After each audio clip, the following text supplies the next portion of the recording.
मोदी के इस दौर में, इस आरएसएस के दौर में गद्दार इस देश के देशभक्त बने हुए हैं और जो असली देशभक्त हैं उन्हें ये गद्दार घोषित कर रहे हैं। ऐसे में आपको ये जानना ज़रूरी होगा और आपके लिए ये ज़रूरी है कि आप जानें कि भारत का इतिहास क्या है। मौलवी, मुसलमान, मुल्ला इस तरह के जुमले का इस्तेमाल करके भारतीय जनता पार्टी के समर्थक और ख़ुद भारतीय जनता पार्टी मुसलमानों को नीचा दिखाती है।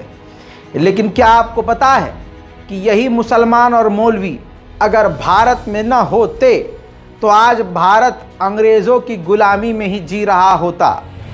1857 की शुरुआती लड़ाई, जब पूरा ये हिंदू समाज और पूरा का पूरा भारत अंग्रेज़ों की गुलामी कबूल कर चुका था और गुलामी कर रहा था, 1857 में ही एक मौलवी, जिस मौलवी से और जिस मौलवी नाम से आज तमाम कीड़ों को नफ़रत है, आज समझ में आएगा कि उन कीड़ों को मुसलमान नाम से नफ़रत क्यों है।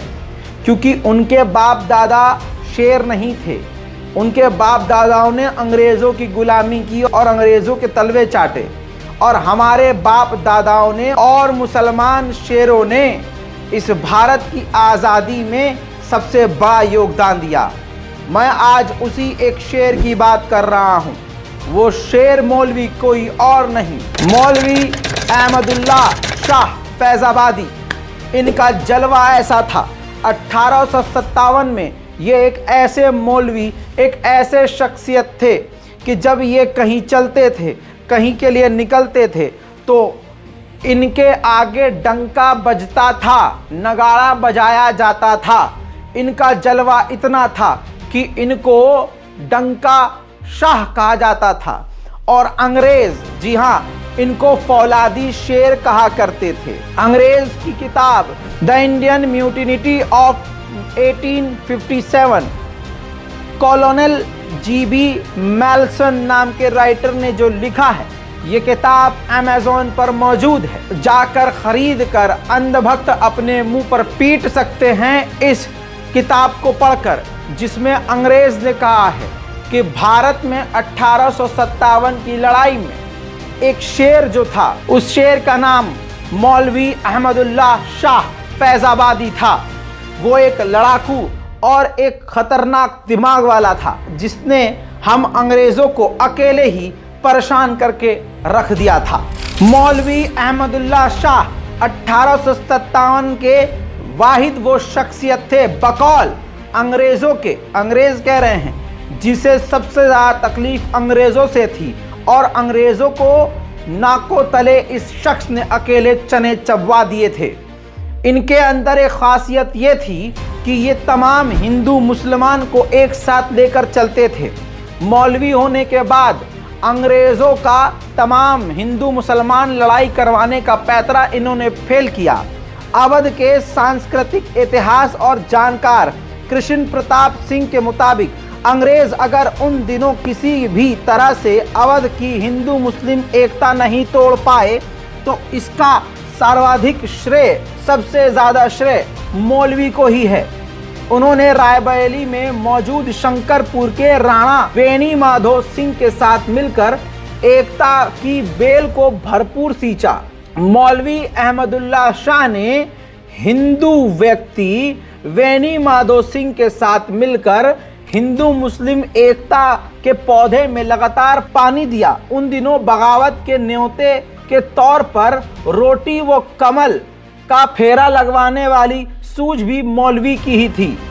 दोस्तों, बिल्कुल आपने सही सुना, अंग्रेज़ अपने मुंह से खुद कह रहा है, किताब में इसमें खुद लिखा है कि विरोधियों को और तमाम बागियों को, अलग अलग गांव और देहात के बागियों को तैयार करने के लिए एक कोड मैसेज चलाया गया, एक अभियान चलाया गया। वो मौलवी अहमदुल्ला शाह के द्वारा चलाया गया था कि जो अंग्रेज़ के ख़िलाफ़ गांव होता था वो अपने गांव से रोटी गर्मा गर्म बनाकर दूसरे गांव भेजता था। दूसरे गांव वालों को अगर विद्रोह पसंद हुआ और अगर मौलवी अहमदुल्ला शाह के साथ भारत की आज़ादी की क्रांति की लड़ाई में शामिल होना चाहते हैं अगले गांव वाले, तो वो उस रोटी को खा लिया करते थे और उसकी जगह अपने गांव से नई रोटियां ताज़ा बनाकर वापस मौलवी अहमदुल्ला शाह की तरफ भेजा करते थे। इस तरह से 60 से 65 गांव मिल गए और एक दिमाग इसके पीछे काम कर रहा था। वो था हिंदुस्तान का वो मौलवी शेर जो 1857 में पूरी तरह से अंग्रेजों के लिए मुसीबत बन गया था, अहमदुल्ला शाह फैजाबादी। अंग्रेजों के ही मुताबिक बता रहा हूं कि 1857 की लड़ाई में अंग्रेज लिखते हैं सबसे क्रांतिकारी और सबसे पहले आंखों में अंग्रेजों के चुभने वाला कोई और नहीं, यही मौलवी अहमदुल्ला शाह थे। जी हां दोस्तों, ये ऐरे गहरे नहीं, पढ़े लिखे थे। मौलवी अहमदुल्ला उर्दू, अरबी, फारसी, हिंदी और अंग्रेजी समेत फ्रेंच के अलावा कई भाषाओं को भी जानते थे। 1857 की क्रांति के समय घूम घूम कर राजाओं, नवाबों और क्रांतिकारियों को संगठित कर रहे थे, ग्रुप बना रहे थे। क्रांतिकारियों के बीच वे मौलवी डंका शाह, नक्कर शाह के नाम से भी जाने जाते थे। वो 1857 के भारतीय विद्रोह के प्रमुख व्यक्ति थे जिसे भारत के तमाम लोग जानते और मानते थे। 1857 की लड़ाई में उनको विद्रोह का लाइट हाउस भी कहा जाता है।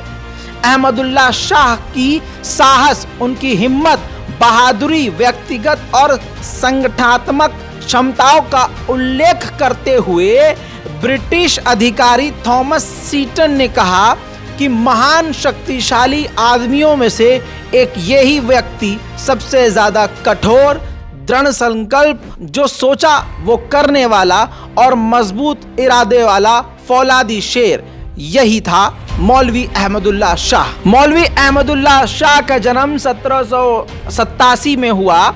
परिवार पूरी तरह से हरदोई में रहने वाला था, लेकिन कुछ समय बाद फैजाबाद में बस गया।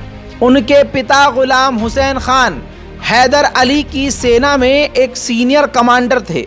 मौलवी एक सुन्नी, जी हाँ, मौलवी अहमदुल्ला की बात जो हो रही है वो सुन्नी मुसलमान थे और एक पढ़े लिखे परिवार से थे।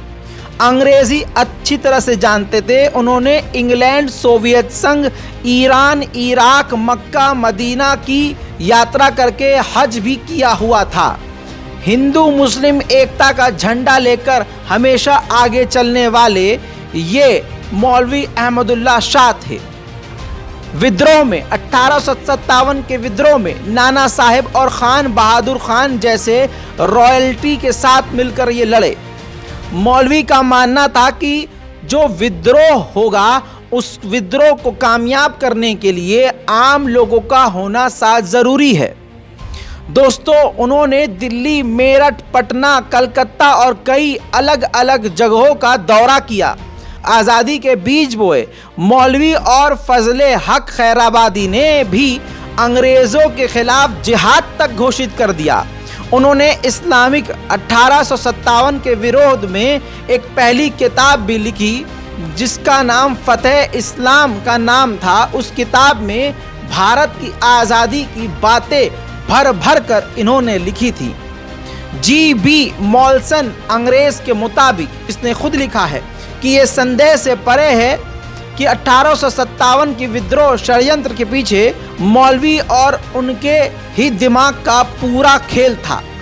1857 में कोई अंग्रेजों से जंग न होती अगर इस मौलवी ने अपना दिमाग न चलाया होता। अभियान जो चलाया गया रोटी वाला, जिसे चपाती आंदोलन के नाम से जाना गया, इसमें मौलवी अहमदुल्ला शाह का 100% दिमाग था। अहमदुल्ला शाह के रवैये से और उनके खौफ से अंग्रेज इतना परेशान हो गए थे कि अब उनको गिरफ्तार करने का आदेश दिया, लेकिन पुलिस ने, देसी जो पुलिस थी, उसने इनकार कर दिया गिरफ्तार करने से। उसके बाद अंग्रेज़ों के साथ कई बार 2 से 3 बार टकराव हुआ और जंग लड़नी पड़ी अहमदुल्ला शाह को अपने साथियों के साथ। इसके बाद उनको तब भी गिरफ्तार नहीं किया जा सका। अहमदुल्ला शाह से कहा गया अंग्रेजों के द्वारा कि तलवार फेंक दो, लेकिन उन्होंने तलवार नहीं फेंकी। फिर अहमदुल्ला शाह को सोने के सिक्के और पैसे ऑफर किए गए, लेकिन मौलवी अहमदुल्ला शाह नहीं रुके और नहीं झुके। उसके बाद उनके ऊपर 50,000 का इनाम रखा गया कि 50,000 रुपया इनके पकड़ने वाले को दिया जाएगा। जिसके बाद दोस्तों इनको गिरफ्तार किया गया। ये गिरफ्तार भी हुए, इनको जेल में भी डाला गया, लेकिन विद्रोह इनके जेल में जाने से और बढ़ गया। विद्रोहियों ने, क्रांतिकारियों ने, इनके साथियों ने जेल पर हमला कर दिया और इनको वहां से आज़ाद करा लिया। फिर उसके बाद पूरे भारत में क्रांति बढ़ती चली गई और मौलवी अहमदुल्ला शाह के साथ लोग जुड़ते चले गए। अब ये अंग्रेज़ों के हाथ से बहुत दूर थे। अंग्रेज़ इस बात को समझ चुके थे कि मौलवी पर अब हाथ डालना नामुमकिन है। लिहाजा जिस शेर को कोई पकड़ नहीं पाया, जिस शेर को जिंदा कोई पकड़ नहीं पाया, वो शेर था अहमदुल्ला शाह। वो भी जिसे आज तुम गाली बकते हो मौलवी मुल्ला, वो भी मौलवी थे। बहरहाल इसके बाद हुआ क्या? इसके बाद दोस्तों शाहजहांपुर के पुआया के राजा जगन्नाथ सिंह ने मौलवी अहमदुल्ला शाह को धोखे से अपने यहाँ इनवाइट किया। अहमदुल्ला शाह मौलवी वहां पहुंचे और राजा जगन्नाथ ने उनके पीठ के पीछे से पीठ पर गोली चलवाकर उनका कत्ल कर दिया और फिर सर धड़ से अलग करके रुमाल में लपेटकर कलेक्टर को सौंप दिया, जिस सर के बदले जगन्नाथ, हिंदू राजा जगन्नाथ को 50,000 चांदी के सिक्के मिले। दोस्तों फिर लोगों में खौफ का माहौल तारी करने के लिए मौलवी अहमदुल्ला शाह के सर को उस गांव के दरवाजे पर लटकाया गया, लेकिन उनके चाहने वाले इतने दीवाने हो चुके थे कि क्रांतिकारियों ने जान की बाजी लगाकर उनके सर को हासिल किया। लोधीपुर के गांव के कोने पर बड़े ही इज्जत और शान के साथ उनके सर को दफना दिया। अंग्रेज अपनी किताब में लिखता है कि अगर मौलवी को धोखे से नहीं मारा जाता तो भारत 1947 में नहीं, उससे पहले ही आज़ादी पा चुका होता, क्योंकि पूरे भारत में 1857 में अंग्रेज जिससे सबसे ज़्यादा परेशान थे वो भारत का मुस्लिम शेर मौलवी अहमदुल्ला शाह थे। दोस्तों आज जो मुसलमानों के खिलाफ बयानबाजी करते हैं, जो हिंदू जैसे दिखते हैं, लेकिन असल में वो खुद अंग्रेज़ों के गुलाम हैं। पहले हुआ ये करता था कि अंग्रेज़ बड़े बड़े महलों में रहा करते थे और उनके यहाँ काम करने वाले, पोछा लगाने वाली अलग, पैर दबाने वाली अलग, किचन में काम करने वाली अलग, हर काम के लिए अलग अलग महिलाएं हुआ करती थीं। अंग्रेज़ों का जब मन हुआ करता था तो ढिंका चिका उनके साथ कर लिया करते थे। अब उनसे जो बच्चा पैदा होता था तो अंग्रेज़ उनको अपना तो नाम दे नहीं सकते थे, तो माँ अपनी ममता में अपने बच्चे को कोई अपना ही नाम दिया करती थी।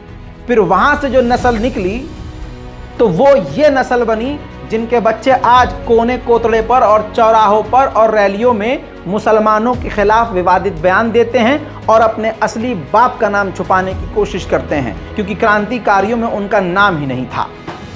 कैसी लगी ये रिपोर्ट को शेयर कीजिए और आपको इसी तरह से इतिहास और तमाम बेहतरीन जानकारियाँ रज़ाग्राफी अनस्क्रिप्टेड पर मिलती रहेंगी। जय हिंद।